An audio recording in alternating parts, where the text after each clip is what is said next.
નમસ્કાર, આપ જોઈ રહ્યા છો ન્યૂઝ રૂમ અને આપની સાથે હું છું ભાવિક।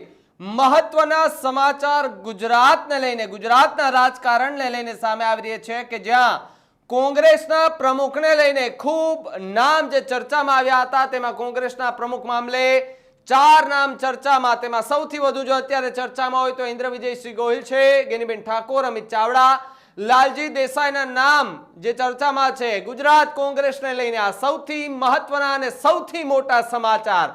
દિલ્હી દરબારમાં કોંગ્રેસના દિગ્ગજ નેતાઓની બેઠક મળી હતી।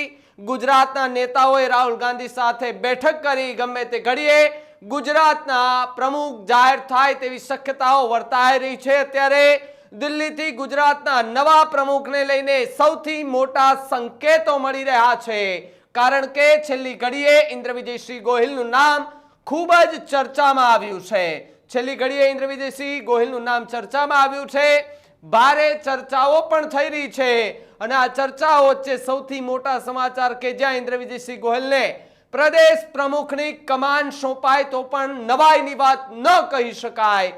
એને સિવાય યુથ કોંગ્રેસની સંગઠનમાં આઈજીની પકડ હોવાની વાત સામે આવી રહી છે, કારણ કે દિલ્હીમાં હવે ઇન્દ્ર વિજયસિંહ ગોહિલ સાથે કોંગ્રેસ હાઈકમાન્ડે ચર્ચા કરી હોવાના સમાચાર મળી રહ્યા છે। તો ગુજરાતના કોંગ્રેસના પ્રમુખને લઈને જે ચર્ચાઓએ જોર પકડ્યું હતું, આ જોર પર ક્યારેક હવે લગભગ થોડી ક્ષણોની અંદર આપણે માની લઈએ તો પણ આ અંત આવે તેવી શક્યતાઓ વર્તાઈ રહી છે, કારણ કે આવનારી ચૂંટણીને લઈને પણ કોંગ્રેસ હવે તડામાર તૈયારીઓ કરે તેવી શક્યતાઓ વર્તાઈ રહી છે। આ મુદ્દે વાત કરવા માટે મારા સહયોગી દીક્ષિત મારી સાથે જોડાયા છે। દીક્ષિત, જે કોંગ્રેસના પ્રમુખ પદને લઈને જે ચર્ચાઓને જોર પકડ્યું હતું તેમાં ઇન્દ્ર વિજયસિંહ ગોહિલનું નામ ખૂબ ચર્ચાનો વિષય ફરી એકવાર બન્યું છે। એટલે આજે 3 નામો ચર્ચામાં હતા કે લાલજી દેસાઈ, ગેનીબેન ઠાકોર, અમિત ચાવડા, 3માંથી એક નામ મોટાભાગે ફાઇનલ થઈ જવો છે ને એવું લાગતું હતું, પરંતુ દિલ્હીમાં જે રીતે બેઠક પોલિટિક્સનો દોર શરૂ થયો તેમાં ઘણા બધા નામો ભાવિક ઉમેરાયા। તેમાં જેની ઠુમારના નામે પણ ચર્ચા થઈ, પુંજાભાઈ વંશના નામે પણ ચર્ચા કરવામાં આવી, અમિત ચાવડાનું નામ તો ચર્ચામાં હતું, ગેનીબેન ઠાકોરના નામનું ચર્ચામાં હતું। ચર્ચા એવી પણ થઈ કે જો પાટીદારમાં જ કરવામાં આવે તો કિરીટ પટેલ અને જીતુ પટેલ 2 નામ છે, લલિત કાગથરા પણ નામ છે, અને મેં જણાવ્યું તેમ જેનીબેન ઠુમર પણ નામ છે। પણ તમામની વચ્ચે એક નામ મહત્વનું આવ્યું કે સંગઠનમાં કોઈને લાવવા હશે કે સંગઠનનો માણસ કે જેના કોંગ્રેસમાંથી એવા નેતાઓ બહુ ઓછા વધ્યા છે કે જેના કોઈ ગામડે કાર્ય કરતા હોય, કે જિલ્લામાં હોય, તો એવા કોઈ નેતા છે તો તે નેતાનું નામ છે ઇન્દ્ર વિજયસિંહ ગોહિલ। તકલીફ ફક્ત એટલી જ છે કે ઇન્દ્ર વિજયસિંહ ગોહિલ ભાવનગરથી જ છે, શક્તિસિંહ ગોહિલ પણ ભાવનગરથી હતા, બંને ક્ષત્રિય સમાજમાંથી આવતા નેતાઓ છે। ત્યારે ક્ષત્રિય કાર્ડ ફરીથી રિપીટ કરવું કે નહીં, તો જ્ઞાતીય સમીકરણ જોતા કેટલી શક્યતાઓ રાહુલ ગાંધી જોવે છે ખબર નથી પડતી, પરંતુ છેલ્લી ઘડીએ એક નામ અત્યારે ઉમેરાયું છે કે જ્યાં રેસમાં જેને એન્ટ્રી કરી છે તે નામ છે ઇન્દ્ર વિજયસિંહ ગોહિલ। આ નામ પર રાહુલ ગાંધી ટીમ સાથે કેસી વેણુગોપાલ, મલ્લિકાર્જુન ખરગે સહિતના નેતાઓએ ચર્ચાઓ છે તે શરૂ કરી છે। ત્યારે ભાવિક કહી શકાય કે આજે દિલ્હી દરબારમાં મોટા ભાગના નેતાઓ દેખાયા। તમે જોયું હશે કે તમામ નેતા, આજે જગદીશ ઠાકોર હોય, ભરતસિંહ સોલંકી હોય, અમિત ચાવડા હોય, પરેશ ધાનાણી હોય, લલિત કગથરા હોય, 21 જેટલા નેતા, જિગ્નેશ મેવાણી, શક્તિસિંહ ગોહિલ, આ તમામ 21 જેટલા નેતાઓને દિલ્હી દરબારમાં બોલાવવામાં આવ્યા હતા અને ત્યાં નામોની ચર્ચા છે તે કરવામાં આવી હતી। ત્યારે લગભગ હવે 24-48 કલાકની અંદર ભારતીય રાષ્ટ્રીય કોંગ્રેસના ગુજરાતના પ્રદેશ અધ્યક્ષ કોણ હશે તેના પર હવે મોહર છે તે લાગી જશે, કારણ કે એક બાજુ અહીંયા આમ આદમી પાર્ટી છે તે માહોલ બનાવવાનો પ્રયત્ન કરી રહી છે। ભાજપ પછી મજબૂત વિપક્ષ કોણ, તો ગુજરાતમાં ભાજપ પછી બીજા નંબરનો પક્ષ આમ આદમી પાર્ટી હોય એ પ્રમાણેનું વજૂદ ઉભું કરવા જઈ રહી છે। ધારાસભ્યો પણ આમ આદમી પાર્ટી પાસે જો ઉમેશ મકવાણા છે તો 5, અને ઉમેશ મકવાણાને બાદ કરું તો 4 ધારાસભ્યો છે, તો બીજી બાજુ કોંગ્રેસ પાસે પણ ધારાસભ્યો છે અને એક સાંસદ પણ છે, ગેનીબેન, અને રાજ્યસભાના સાંસદ શક્તિસિંહ ગોહિલ પણ છે। પરંતુ હવે જે પ્રમુખની જવાબદારી આપશે તે 2027 માટેના પ્રમુખની હશે। હવે નથી કે 6 મહિના, 8 મહિના, વર્ષ દિવસમાં કોઈ પ્રમુખ બદલી નાખવાના। હવે જે પ્રમુખ આપશે, જેને બાગડોળ આપશે, જેને કમાન સોંપવામાં આવશે, તે 2027 ને ધ્યાનમાં રાખીને કમાન સોંપવામાં આવશે। એટલે કહી શકાય કે એક બાજુ હવે સ્થાનિક સ્વરાજ એટલે કે મહાનગરપાલિકાની ચૂંટણીઓ છે તે માથે છે, નવી બનેલી મનપાઓની ચૂંટણી માથે છે, અને આ તમામની વચ્ચે હવે ગુજરાત પ્રદેશ કોંગ્રેસના નવા પ્રમુખ કોણ, તો હવે ઇન્દ્ર વિજયસિંહ ગોહિલનું નામ પણ ઉમેરાયું છે। જોકે તેની સાથે ગેનીબેન ઠાકોરનું નામ પણ ચર્ચામાં છે, પુંજાભાઈ વંશનું નામ પણ ચર્ચામાં છે, અમિત ચાવડાનું નામ પણ ચર્ચામાં છે, પરંતુ અત્યારે આપણા સમાચાર એટલા માટે બતાવી રહ્યા છે કે હવે ઇન્દ્ર વિજયસિંહ ગોહિલના નામની પણ એન્ટ્રી થઈ છે। દીક્ષિત, એવી પણ વાત કે 2027ની ચૂંટણીમાં કોંગ્રેસને ફરી એકવાર બેઠી કરવા માટે થઈને હવે કોંગ્રેસ ક્યાંક એક એવા પ્રમુખને શોધી રહ્યા છે, કેવા ચહેરાને શોધી રહ્યા છે કે જે ગુજરાતમાં જે પડી ભાંગી છે, જે કોંગ્રેસ પડી ભાંગી છે, એને બેઠી કરવા માટે સક્ષમ હોય.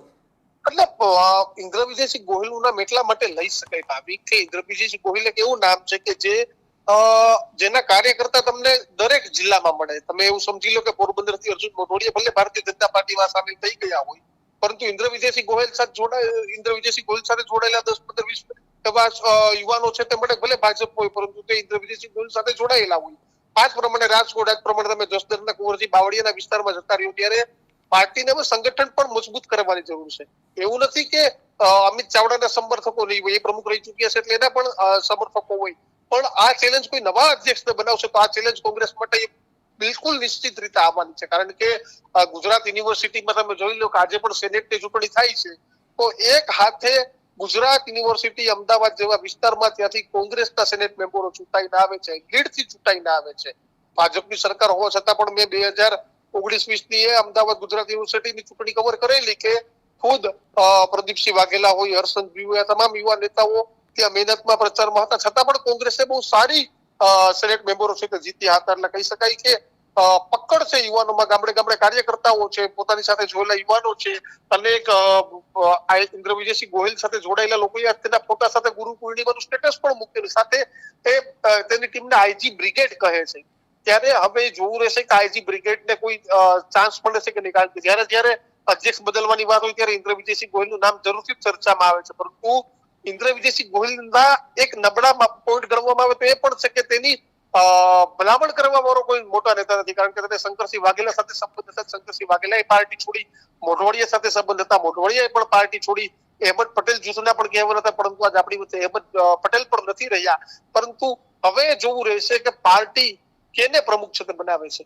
જી દીક્ષિત, માહિતી બદલ ખૂબ ખૂબ આભાર. તો પ્રમુખને લઈને જે ચર્ચાઓએ જોર પકડ્યું છે તેની ઉપર હવે ક્યાં અંત આવે તેવી શક્યતાઓ વર્તાઈ રહી છે, અને અંત લાવવા માટે કોંગ્રેસ કયા કેવા ચહેરા કે જેને ફરી એકવાર ગુજરાતમાં, આમ તો જો કે ઇન્દ્ર વિજયસિંહનો જે ઇતિહાસ છે સૌ કોઈ જાણે છે, ઠેર ઠેર એમના સમર્થકો જોવા મળતા હોય છે, ત્યારે આખી ઘટના અને આજે જે કોંગ્રેસ કે તેમના જે નેતાઓ છે તે દિલ્હી દરબાર ખાતે પહોંચ્યા હતા, રાહુલ ગાંધી સાથે મુલાકાત પણ કરી હતી, અને ઇન્દ્ર વિજયસિંહ ગોહિલનું નામ પણ ખૂબ ચર્ચાઈ રહ્યું છે. મારી સાથે મારા સહયોગી કિશન જોડાયા છે. કિશન, કહેવાય ને કે ઇન્દ્ર વિજયસિંહ ગોહિલનું નામ અત્યારે ખૂબ ચર્ચાઈ રહ્યું છે. આમ તો ઘણા નેતાઓનું નામ પહેલા ચર્ચાતું હતું, પણ છેલ્લી ઘડીએ હવે ઇન્દ્ર વિજયસિંહ ગોહિલનું નામ ચર્ચામાં. બિલકુલ, કોંગ્રેસના અનેક નેતાઓ દિલ્હી પહોંચ્યા હતા, જ્યાં તમામ નેતાઓએ એક સુરે જે નામ છે નામો આપ્યા છે, અને પાર્ટીને તમામ પ્રકાર ઓપ્શન આપ્યા છે. સૌરાષ્ટ્રમાંથી તમે બનાવવા માંગતા હોય તો આને, પાટીદારમાંથી બનાવવા માંગતા હોય તો આને, ઉત્તર ગુજરાતમાંથી ઠાકોરમાંથી બનાવવા માંગતા હોય તો આ, મધ્ય ગુજરાતમાંથી બનાવવા માંગતા હોય તો આ, અનેકવિધ ઓપ્શન છે એ પાર્ટી સમક્ષ નેતાઓએ મૂક્યા છે. પટેલમાંથી પણ આવતા ટોટલ 12 જેટલા નામો મૂકવામાં આવ્યા છે, પરંતુ એમાં હાલ ઇન્દ્ર વિજયસિંહ ગોહિલ કે જે યુથ કોંગ્રેસ NSUI એટલે કે જમીની સ્તરથી કોંગ્રેસ સાથે જોડાયેલા નેતા છે, અને ઇન્દ્ર વિજયસિંહ ગોહિલનું નામ પણ અગાઉ પણ અનેકો વખત એ પ્રદેશ પ્રમુખ માટે થઈને ચર્ચામાં રહ્યું હતું, અને આ વખતે પણ પ્રદેશ પ્રમુખ માટે થઈ અને ઇન્દ્ર વિજયસિંહ ગોહિલનું નામ ચર્ચામાં છે.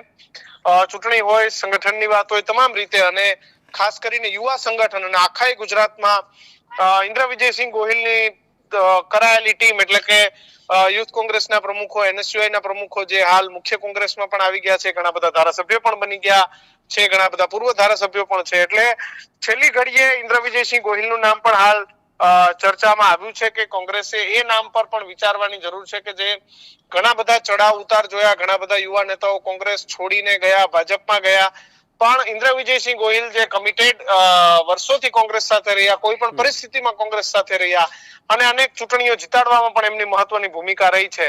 ઇન્દ્ર વિજયસિંહ ગોહિલનું નામ છેલ્લી ઘડીએ ચર્ચામાં આવ્યું છે. અનેક નામો મુકાયા છે, જે રીતે લાલજી દેસાઈ નું નામ પણ ચર્ચામાં હતું, અન્ય નામો પણ ચર્ચામાં હતા, પરંતુ આ તમામની વચ્ચે ઇન્દ્ર વિજયસિંહ ગોહિલનું નામ કે જેના પર પણ સહમતિ બની શકે છે, કારણ કે અંદર ખાને ક્યાંક એક બે એવા નામો છે જેના સામે કોંગ્રેસના નેતાઓનો વાંધો છે, જે નામોને લઈને કોંગ્રેસના નેતાઓએ સ્પષ્ટ કહી દીધું કે અને આમાંથી કોઈને પણ પ્રેસિડેન્ટ બનાવવામાં ન આવે. આ સિવાયના નામો પર પક્ષ જેને પણ મોહર મારે તેની સાથે અમે કામ કરવા તૈયાર છીએ. એમાં ઇન્દ્ર વિજયસિંહ ગોહિલનું નામ ચર્ચામાં આવ્યું છે. જોકે આ નામ પહેલા પણ ચર્ચામાં હતું, પરંતુ ક્યાંક કોંગ્રેસની થિયરી હતી ઓબીસી ની થિયરી. રાહુલ ગાંધી જે વારંવાર ઓબીસી ની વાત કરતા હોય છે, એટલે કોંગ્રેસની થિયરી ઓબીસી ની થિયરી હતી કે ભાઈ ઓબીસી ને પ્રદેશ પ્રમુખ બનાવવામાં આવે, એવી એક ચર્ચાઓ હતી. ઇન્દ્ર વિજયસિંહ ગોહિલ ક્ષત્રિય સમાજમાંથી આવે, શક્તિસિંહ ગોહિલ પણ ક્ષત્રિય સમાજમાંથી આવે. એ વાતને લઈને ક્યાંક ઇન્દ્ર વિજયસિંહ ગોહિલનું નામ એ દિલ્હી સુધી ચર્ચામાં નહોતું, પરંતુ આખરે છેલ્લી ઘડીએ યુવા નેતા ઇન્દ્ર વિજયસિંહ ગોહિલનું નામ ચર્ચામાં આવ્યું છે. સહમતિ તમામ નેતાઓની બને અને હાઈકમાન્ડ મોહર મારે તો ઇન્દ્ર વિજયસિંહ ગોહિલ ગુજરાત કોંગ્રેસના નવા પ્રદેશ પ્રમુખ બની શકે છે. પરંતુ એક બે નામોને છોડતા જે નામો ચાલી રહ્યા છે, એમાં ઘણા એવા નામો છે કે જે નામો પર ગુજરાત કોંગ્રેસના નેતાઓની સહમતિ નથી બનતી. એટલે આ બધા નામો છે, જેમાં ગેનીબેન ઠાકોર હોય, અમિત ચાવડા હોય, ઇન્દ્ર વિજયસિંહ ગોહિલ હોય, કે પછી પાટીદારોમાંથી લલિત કગથરા હોય, જીતુભાઈ પટેલ હોય, પરેશ ધાનાણી હોય, જેનીબેન ઠુમર હોય, આવા જે નામો છે એના પર ખાસ જે ચર્ચાઓ થઈ છે ને આમાં સહમતિ પણ બની રહી છે કે ભાઈ આને બનાવો તો અમને વાંધો નથી. એટલે હવે પ્રદેશના નેતાઓની જે મીટિંગ છે, મીટિંગ પૂર્ણ થઈ ગઈ છે. ઇન્દ્ર વિજયસિંહ ગોહિલનું નામ અત્યારે ચર્ચાઓમાં છે. દિલ્હીના નેતાઓ અને ગુજરાતના નેતાઓની સહમતિ પર નામ જાહેર થઈ શકે તેવું લાગી રહ્યું છે. અનેક નામ ચર્ચાઓમાં છે. આખરે રાષ્ટ્રીય કોંગ્રેસે નિર્ણય કરવાનો છે કે કોને પ્રદેશ પ્રમુખ બનાવવા. જી કિશન, ખૂબ ખૂબ આભાર માહિતી બદલ. તો જે રીતે ગુજરાતમાં કોંગ્રેસના પ્રદેશ પ્રમુખને લઈને જે ચર્ચાઓએ જોર પકડ્યું હતું, એ ચર્ચાઓનો અંત હવે કદાચ આવી શકે છે. કારણ કે જે નામો સામે આવતા હતા, ગેનીબેન સહિતના જે નામો હતા, અમિત ચાવડા, પરેશ ધાનાણી, આ બધાના નામો, એ ચહેરાઓ આજે તમને કદાચ દિલ્હી દરબારમાં જોવા મળ્યા હતા. રાહુલ ગાંધી સાથેના ફોટા પણ એમના વાયરલ થયા છે અને ત્યાં મીટિંગ મળી હતી, બેઠક મળી હતી. હવે ગુજરાતમાં કોંગ્રેસના પ્રદેશ પ્રમુખ તરીકે કોનું નામ જાહેર થાય, કારણ કે અત્યાર સુધી જે નામો ચર્ચામાં હતા એમાં વધુ એક નામ ચર્ચામાં ઉમેરાયું છે ને એ છે ઇન્દ્ર વિજયસિંહ ગોહિલ. અને હવે એન્ડિંગ કહી શકાય કે પિક્ચર પૂરું થવાને આડે ગાળે છે. હવે કદાચ પૂરું થાય અને કહેવાય ને કે જ્યારે પિક્ચર પૂરું થાય એટલે છેલ્લે બધું લખેલી આવે નામ કે ભાઈ આ ફિલ્મ નિર્માતાએ આ ફિલ્મ બનાવી હતી, એ જ રીતે જાહેર થઈ શકે તેવા સંકેત છે કે ઇન્દ્ર વિજયસિંહ ગોહિલ ગુજરાતના પ્રમુખ જે છે તે બની શકે છે. આખી ઘટનાને લઈને ખાસ કરીને ઇન્દ્ર વિજયસિંહ ગોહિલ કે જેને પ્રમુખ પદ મળવું જોઈએ કે કેમ, તમારું શું માનવું છે મંતવ્ય કમેન્ટ બોક્સમાં લખજો. મને આપો રજા ને આપ જોતા રહેજો ન્યૂઝ રૂમ ગુજરાત. નમસ્કાર.